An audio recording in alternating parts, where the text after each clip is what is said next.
കേരളത്തിലെ കോൺഗ്രസിന്റെ ആദ്യഘട്ട സ്ഥാനാർത്ഥി പട്ടിക പുറത്തിറങ്ങിയിരിക്കുകയാണ്. നേരത്തെ നമ്മൾ സൂചിപ്പിച്ചതുപോലെ തന്നെ 4 മണ്ഡലങ്ങളിലെ സ്ഥാനാർത്ഥികളെ പ്രഖ്യാപിക്കാതെയാണ് കോൺഗ്രസിന്റെ ആദ്യഘട്ട സ്ഥാനാർത്ഥി പട്ടിക പുറത്തിറങ്ങിയിരിക്കുന്നത്. തിരുവനന്തപുരത്ത് ശശി തരൂരും, പത്തനംതിട്ടയിൽ ആന്റോ ആന്റണി, മാവേലിക്കര കൊടിക്കുന്നിൽ സുരേഷ്, ഇടുക്കി ഡീൻ കുര്യാക്കോസ്, എറണാകുളം ഹൈബി ഈഡൻ, തൃശൂർ ടി.എൻ. പ്രതാപൻ, ചാലക്കുടി ബെന്നി ബെഹനാൻ, പാലക്കാട് വി.കെ. ശ്രീകണ്ഠൻ, ആലത്തൂർ രമ്യ ഹരിദാസ്, കോഴിക്കോട് എം.കെ. രാഘവൻ, കണ്ണൂർ കെ. സുധാകരൻ, കാസർഗോഡ് രാജ്മോഹൻ ഉണ്ണിത്താൻ തുടങ്ങി 12 പേരുടെ പട്ടികയാണ് കോൺഗ്രസ് പുറത്തിറക്കിയിരിക്കുന്നത്. മിജി പി ജോസ് ഉണ്ട് വിവരങ്ങളുമായി. മിജി, നേരത്തെ നമ്മൾ പ്രതീക്ഷിച്ച പോലെ തന്നെ 4 ഇടങ്ങളിലെ സ്ഥാനാർത്ഥികളെ പ്രഖ്യാപിക്കാതെയാണ് ആദ്യഘട്ട സ്ഥാനാർത്ഥി പട്ടിക പുറത്തിറങ്ങിയിരിക്കുന്നത്. വിവരങ്ങൾ? തീർച്ചയായും അത്തരത്തിൽ തന്നെയാണ് കേരളത്തിന്റെ ആദ്യഘട്ട സ്ഥാനാർത്ഥി പട്ടിക പുറത്തു വന്നിരിക്കുകയാണ്. കോൺഗ്രസിന്റെ 4ാമത്തെ സ്ഥാനാർത്ഥി പട്ടികയാണിത്. 12 സ്ഥാനാർത്ഥികളുടെ പേരാണ് നിലവിൽ പുറത്തുവിട്ടിട്ടുള്ളത്. നേരത്തെ തന്നെ നമ്മൾ പറഞ്ഞതുപോലെയുള്ള അതേ പട്ടിക തന്നെയാണ്. അതിലൊരു മാറ്റവും വന്നിട്ടില്ല എന്നുള്ളതാണ്. അത് ഒന്നുകൂടി വ്യക്തമാക്കുകയാണ്. കാസർഗോഡ് രാജ്മോഹൻ ഉണ്ണിത്താൻ, കണ്ണൂരിൽ കെ. സുധാകരൻ, കോഴിക്കോട് എം.കെ. രാഘവൻ, പാലക്കാട് വി.കെ. ശ്രീകണ്ഠൻ, ആലത്തൂരിൽ രമ്യ ഹരിദാസ്, തൃശൂരിൽ ടി.എൻ. പ്രതാപൻ, ചാലക്കുടിയിൽ ബെന്നി ബെഹനാൻ, എറണാകുളത്ത് ഹൈബി ഈഡൻ, ഇടുക്കിയിൽ ഡീൻ കുര്യാക്കോസ്, മാവേലിക്കര കൊടിക്കുന്നിൽ സുരേഷ്, പത്തനംതിട്ടയിൽ ആന്റോ ആന്റണി, തിരുവനന്തപുരത്ത് ശശി തരൂർ എന്നിങ്ങനെ 12 പേരുടെ പട്ടികയാണ് പുറത്തുവിട്ടിട്ടുള്ളത്. ഇതിൽ 4 സിറ്റിംഗ് എംപിമാരാണ് നിലവിലുള്ളത്. ഇതിൽ മാറ്റം വന്നത് കെ.വി. തോമസിന്റെ കാര്യത്തിൽ മാത്രമാണ്. പക്ഷെ അപ്രതീക്ഷിതമായി കടന്നു വന്ന പേര് രാജ്മോഹൻ ഉണ്ണിത്താൻ്റെതാണ്. അവസാന ഘട്ടം വരെ അദ്ദേഹത്തിന്റെ പേര് കാസർഗോഡ് ഉണ്ടായിരുന്നില്ല. പെട്ടെന്നാണ് സ്ഥാനാർത്ഥിയുടെ പേര് മാറിക്കൊണ്ട് കാസർഗോഡ് രാജ്മോഹൻ ഉണ്ണിത്താൻ കടന്നു വരുന്ന ഒരു സാഹചര്യം ഉണ്ടായത്. കാരണം രാഷ്ട്രീയ കൊലപാതകങ്ങൾ അടക്കം ഉയർത്തിക്കൊണ്ട് ശക്തനായ സ്ഥാനാർത്ഥിയെ തന്നെ കാസർഗോഡ് വേണം എന്നുള്ള ഒരു നിലപാടിലേക്ക് നേതാക്കൾ എത്തിയതിൻ്റെ അടിസ്ഥാനത്തിലാണ് ഇത്തരത്തിൽ പരിഗണിച്ചത് എന്നുള്ളതാണ്. ഒപ്പം വിജയസാധ്യതയും മുൻനിർത്തിയുള്ള ഒരു പരിഗണനയായിരുന്നു രാജ്മോഹൻ ഉണ്ണിത്താൻ്റേത് എന്നാണ് നമുക്ക് മനസ്സിലാക്കാൻ സാധിക്കുന്നത്. കെ.വി. തോമസിൻ്റെ പേരാണ് മാറ്റം വന്ന സിറ്റിംഗ് എംപിമാരിലൊന്ന്. കാരണം സ്ഥാനാർത്ഥി നിർണയ ചർച്ചകൾ ആരംഭിച്ച അന്നു മുതൽ തന്നെ ഹൈബി ഈഡൻ്റെ പേര് ശക്തമായി തന്നെ ഉയർന്നിരുന്നു. കെ.വി. തോമസിനെതിരായി ഹൈക്കമാൻഡിന് വരെ പരാതികൾ ഉയരുന്ന ഒരു സാഹചര്യം. ശരി മിജിയിലേക്ക് വളരെ പെട്ടെന്ന് തിരികെ എത്താം. കേരളത്തിലെ കോൺഗ്രസിന്റെ ആദ്യഘട്ട സ്ഥാനാർത്ഥി പട്ടിക ഇറങ്ങിയിരിക്കുന്നു. 12 സ്ഥാനാർത്ഥികളെയാണ് ആദ്യഘട്ട പട്ടികയിൽ പ്രഖ്യാപിച്ചിരിക്കുന്നത്. തിരുവനന്തപുരത്ത് ശശി തരൂർ ഉൾപ്പെടെ 4 എംപിമാരാണ് ഈ ആദ്യ പട്ടികയിൽ ഇടം പിടിച്ചിരിക്കുന്നത്. മിജി പി ജോസ് ഉണ്ട്. മിജി, ഈ പട്ടികയിൽ നമ്മൾ ഒട്ടും പ്രതീക്ഷിക്കാത്ത പേര് മിജി നേരത്തെ പറഞ്ഞതുപോലെ തന്നെ രാജ്മോഹൻ ഉണ്ണിത്താനാണ്. കാസർഗോഡ് DCCയിൽ തന്നെ ഇപ്പോൾ ചെറിയ എതിർപ്പുകൾ വരുന്നുണ്ട്. DCC അംഗങ്ങളിൽ പലരും രാജിക്കൊരുങ്ങുന്നതായുള്ള റിപ്പോർട്ടുകളെല്ലാം വരുന്നുണ്ട്. എന്തടിസ്ഥാനത്തിലാണ് രാജ്മോഹൻ ഉണ്ണിത്താൻ ഈ ലിസ്റ്റിൽ പരിഗണിക്കപ്പെട്ടത്?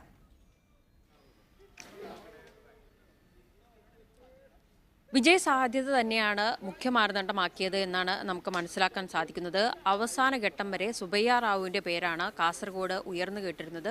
എന്നാൽ അവസാന ഘട്ടത്തിൽ, അതായത് കേന്ദ്ര തെരഞ്ഞെടുപ്പ് കമ്മിറ്റിയുടെ യോഗത്തിലാണ് ഇത്തരത്തിൽ രാജ്മോഹൻ ഉണ്ണിത്താൻ്റെ പേര് ഉയർന്നു വരികയും അത് ഈ ഒരു ലിസ്റ്റിലേക്ക് എത്തുകയും ചെയ്തത്.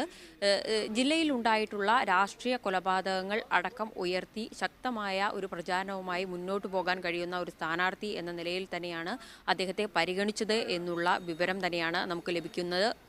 മറ്റൊരു കാര്യം, ഒരു സുപരിചിതനായ മുഖം കൂടിയാണ് രാജ്മോഹൻ ഉണ്ണിത്താൻ. അത്തരത്തിലാണ് വിജയസാധ്യത എന്നുള്ള ഒരു മാനദണ്ഡത്തിൽ തന്നെയാണ് അദ്ദേഹത്തെ ഈ ഒരു മണ്ഡലത്തിലേക്ക് തെരഞ്ഞെടുത്തത് എന്ന് തന്നെയാണ് നമുക്ക് മനസ്സിലാക്കാൻ സാധിക്കുന്നത്. കാരണം നേരത്തെ നമ്മൾ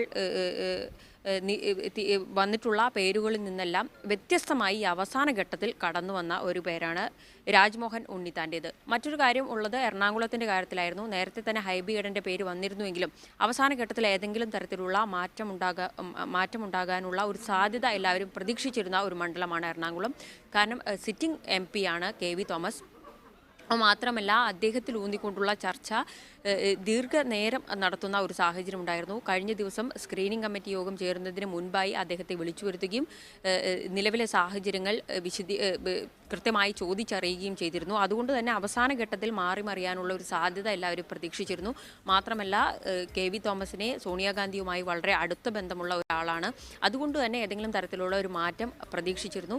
എന്നാൽ അതുണ്ടായില്ല എന്നുള്ളതാണ് കൃത്യമായി തന്നെ സംസ്ഥാന നേതാക്കൾ ഉന്നയിച്ചതുപോലെയുള്ള, മാത്രമല്ല ജില്ലയിൽ നിന്ന് ഉയർന്നതുപോലെ തന്നെ ഹൈബി ഈഡന്റെ പേര് വിജയസാധ്യത എന്നുള്ള ഒരു മാനദണ്ഡം മുന്നിൽ കണ്ടുകൊണ്ട് തന്നെ പ്രഖ്യാപിക്കുന്ന ഒരു സാഹചര്യത്തിലേക്കാണ് എത്തിയിട്ടുള്ളത്. എന്നാൽ വലിയ രീതിയിലുള്ള രോഷപ്രകടനം തന്നെ KV തോമസ് നടത്തിയിട്ടുണ്ട്. താൻ ഒരു ഗ്രൂപ്പിൻ്റെയും ഭാഗമല്ലാത്തതുകൊണ്ടാണ് അവസാന ഘട്ടത്തിൽ തന്നെ തഴഞ്ഞു.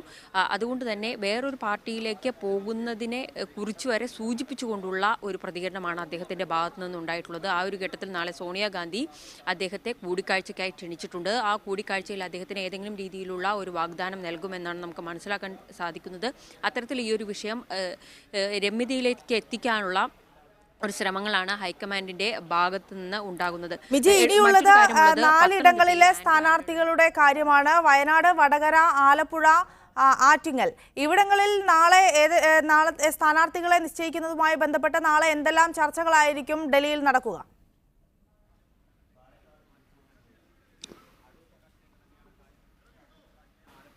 വളരെ എളുപ്പത്തിൽ ഈ വിഷയം പരിഗണിക്കും എന്നുള്ള ഒരു പ്രതികരണം നേതാക്കൾ നടത്തുന്നുണ്ട് എങ്കിലും അത്രത്തോളം എളുപ്പകരമായ ഒരു സാഹചര്യമല്ല ഈ 4 മണ്ഡലങ്ങളിലും നിലനിൽക്കുന്നത് എന്ന് തന്നെയാണ് നമുക്ക് മനസ്സിലാക്കാൻ സാധിക്കുന്നത്. ഗ്രൂപ്പ് സമവാക്യങ്ങൾക്കപ്പുറം സമുദായ സമവാക്യങ്ങളിൽ ഊന്നിയാണ് ഈ 4 മണ്ഡലങ്ങളിലെ സ്ഥാനാർത്ഥി പ്രഖ്യാപനം നിലവിൽ തട്ടി നിൽക്കുന്നത്. വയനാട്, ആറ്റിങ്ങൽ, ആലപ്പുഴ, വടകര എന്നീ 4 മണ്ഡലങ്ങളിലെ ഈ ഒരു സ്ഥാനാർത്ഥിത്വം സമുദായ സമവാക്യത്തെ ആശ്രയിച്ച് തന്നെയാണ് നിലനിൽക്കുന്നത്. അതിൽ ആറ്റിങ്ങൽ, ആലപ്പുഴ എന്നുള്ളതാണ് പരസ്പരം ബന്ധപ്പെട്ടിരിക്കുന്നത്. നിലവിൽ ഒരു ഈഴവ സ്ഥാനാർത്ഥി പട്ടികയിലേക്ക് കടന്നു വരാനുള്ള ഒരു സാധ്യതയുണ്ട്. ആലപ്പുഴയെ ആണ് അതിനായി പരിഗണിക്കുന്നത്. അങ്ങനെയാണെങ്കിൽ ആലപ്പുഴയിൽ നിന്നും അടൂർ പ്രകാശ് വരികയും ഷാനിമോൾ ആറ്റിങ്ങലിലേക്ക് മാറുന്നതായുള്ള ഒരു സാഹചര്യം വരും എന്നാണ് നമുക്ക് മനസ്സിലാക്കാൻ സാധിക്കുന്നത്. മറ്റൊന്നുള്ളത് പരസ്പരം ബന്ധപ്പെട്ട് കിടക്കുന്നത് വയനാടും വടകരയും തമ്മിലാണ്. സിദ്ദിഖിന്റെ പേരാണ് വടകരയിലേക്ക് ശക്തമായി തന്നെ ഉയർന്നു കേട്ടിരുന്നത്. എന്നാൽ ഉമ്മൻചാണ്ടി അദ്ദേഹത്തിന്റെ പേര് വയനാട് കൃത്യമായി ഉന്നയിച്ചിട്ടുണ്ട്. ആ ഒരു സാഹചര്യത്തിൽ അദ്ദേഹത്തെ ഈ ഒരു അത്തരത്തിൽ വയനാട് ഈ ഒരു പേര് ഉന്നയിക്കുന്ന സാഹചര്യത്തിൽ നിലവിൽ വടകരയിൽ ഒരു കൃത്യമായ സ്ഥാനാർത്ഥി ഇല്ലാത്തൊരു സാഹചര്യം വരും.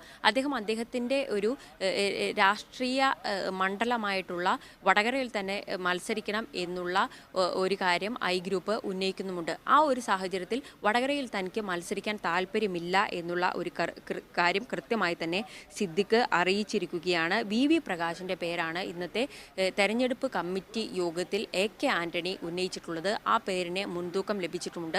പക്ഷേ വയനാട് ലഭിച്ചില്ല എങ്കിൽ താൻ മത്സര രംഗത്തേക്ക് ഇല്ല എന്നുള്ള ഒരു നിലപാടാണ്. അത്തരത്തിലുള്ള ഒരു നിലപാടിലേക്ക് സിദ്ദിഖ് എത്തിയിട്ടുണ്ട് എന്നാണ് നമുക്ക് മനസ്സിലാക്കാൻ സാധിക്കുന്നത്. അതുകൊണ്ട് തന്നെ നാളെ ഇക്കാര്യത്തിൽ നേതാക്കൾ വിശദമായ ഒരു ചർച്ച നടത്തും. ആ എടുക്കുന്ന ധാരണ കേന്ദ്ര തെരഞ്ഞെടുപ്പ് കമ്മിറ്റിയെ അറിയിക്കുകയും പിന്നീട് ഒരു പ്രഖ്യാപനം ഉണ്ടാവുകയും ചെയ്യും. എന്നാൽ ഉച്ചയ്ക്ക് മുൻപ് ഈ ഒരു ചർച്ച പൂർത്തിയാക്കും എന്നുള്ള പ്രതികരണമാണ് നേതാക്കൾ നടത്തുന്നതെങ്കിലും അത്രത്തോളം എളുപ്പത്തിൽ പരിഹരിക്കാൻ കഴിയുന്ന ഒരു തർക്കമല്ല ഈ ഒരു 4 മണ്ഡലങ്ങളിലും നിലവിലുള്ളത്. ശരി, മിജിയാണ് വിവരങ്ങൾ നൽകിയത് ഡൽഹിയിൽ നിന്നും. എന്തായാലും കോൺഗ്രസിന്റെ കേരളത്തിലെ ആദ്യഘട്ട സ്ഥാനാർത്ഥി പട്ടിക പുറത്തിറങ്ങിയിരിക്കുന്നു. 12 മണ്ഡലങ്ങളിലെ സ്ഥാനാർത്ഥികളെയാണ് ഇന്ന് പ്രഖ്യാപിച്ചിരിക്കുന്നത്. ഒരിക്കൽ കൂടി ആ പട്ടികയൊന്ന് വായിക്കാം. തിരുവനന്തപുരത്ത് ശശി തരൂര്, പത്തനംതിട്ട ആന്റോ ആന്റണി, മാവേലിക്കര കൊടിക്കുന്നിൽ സുരേഷ്, ഇടുക്കിയിൽ ഡീൻ കുര്യാക്കോസ്, എറണാകുളം ഹൈബി ഈഡൻ, തൃശൂരിൽ TN പ്രതാപൻ, ചാലക്കുടിയിൽ ബെന്നി ബെഹനാൻ, പാലക്കാട് VK ശ്രീകണ്ഠൻ, ആലത്തൂരിൽ രമ്യ ഹരിദാസ്, കോഴിക്കോട് MK രാഘവൻ, കണ്ണൂരിൽ K സുധാകരൻ, കാസർഗോഡ് രാജ്മോഹൻ ഉണ്ണിത്താൻ തുടങ്ങിയ 12 പേരുടെ പട്ടികയാണ് പുറത്തിറങ്ങിയിരിക്കുന്നത്. ഇതിൽ 4 പേർ സിറ്റിംഗ് MPമാരാണ്. ഇനിയുള്ളത് 4 മണ്ഡലങ്ങളിലെ സ്ഥാനാർത്ഥി പ്രഖ്യാപനമാണ്. അത് കൂടുതൽ ചർച്ചകൾക്ക് ശേഷം നാളെയോടുകൂടി പ്രഖ്യാപിക്കുമെന്ന വിവരമാണ് മിജി P. ജോസ് ഡൽഹിയിൽ നിന്നും നൽകിയത്.